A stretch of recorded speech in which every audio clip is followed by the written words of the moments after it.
So you may be wondering, how are we going to do this with the trainee? So part of that intellectual stimulation is encouraging creativity among followers by encouraging them to explore new ways of doing things and finding them new opportunities to learn. You may be asking yourself, how can this work in training, as there is a standardized way to enter and dispatch a call for service? You can show your trainee how to think outside the box, such as when you talk to a child caller and you need to obtain an address. Have them show you ways that they feel comfortable searching the internet for mapping tools, and then showing them how to use that in relation to setting up a perimeter. However you do it, this is about elevating the training itself to meet the needs of your follower. Ask about their study habits and figure out what is working or not working. For example, I had a trainee that was using flashcards to try to memorize their codes, and it wasn't working for them. So I asked them to show me what they were doing, and what they were doing was actually writing down the answer instead of verbalizing it. So we changed their study habit to playing a game where they had to verbalize the codes repeatedly, and after that they progressed very quickly. So that leads us into the individualized consideration portion. You need to tailor your training program to meet the needs of each person.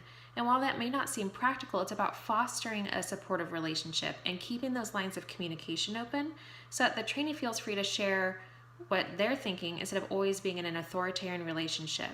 And that way we can recognize their strengths and then identify where they need additional help.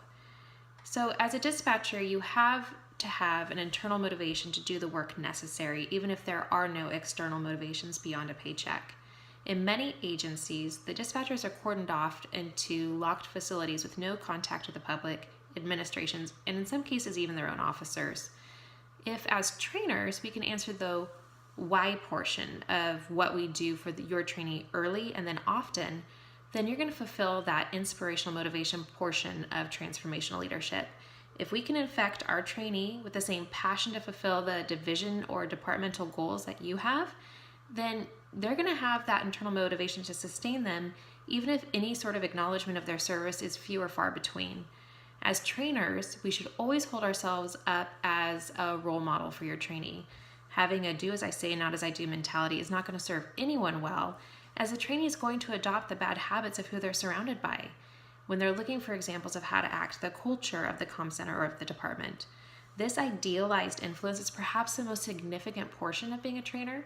If we teach one thing and then do another, it's confusing and you're going to end up disappointing your trainee who is looking to you for that kind of a guidance.